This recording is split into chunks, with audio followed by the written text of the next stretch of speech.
Ministro, perché votare PDL alle prossime elezioni amministrative?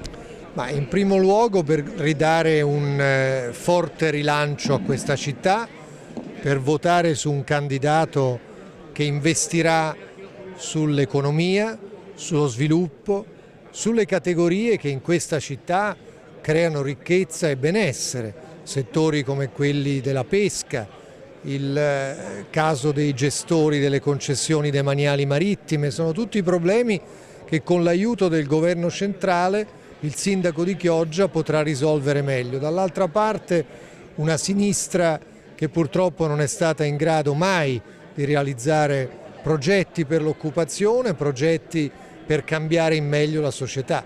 Noi vogliamo una riforma liberale anche nelle città e avere un collegamento forte tra il governo di Roma, il governo della regione, della provincia di Venezia e di Chioggia. Perfetto.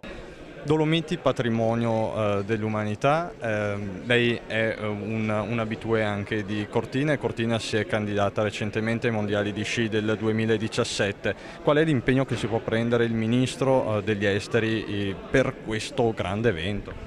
Ma Cortina è sicuramente una stazione sciistica con le carte in regola.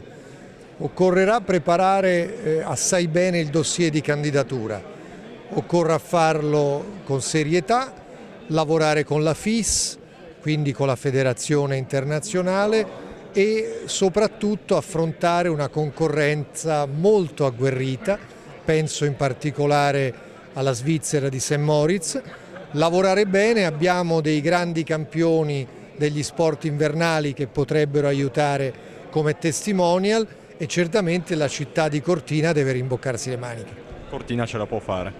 Cortina ce la può fare se ci sarà determinazione, serietà e volontà. Dalle Dolomiti al Polesine il Veneto è un territorio complesso che ha bisogno e chiede molto spesso autonomia. Cosa può fare lo Stato nei riguardi di questa terra, di questo territorio? Stiamo realizzando il federalismo, questa è la risposta giusta. Federalismo che parte dai comuni, federalismo municipale per far sì che ogni cittadino che paga le tasse al comune possa poi giudicare su come i suoi soldi vengono impiegati sul territorio. Una riforma federale che sburocratizzi il sistema, che riduca i tempi dei procedimenti amministrativi e che soprattutto non metta i bastoni fra le ruote alla gente che vuole investire, che vuole produrre, vuole creare ricchezza. Gestione dell'immigrazione nel nord-est, qual è l'impegno sempre del Ministero?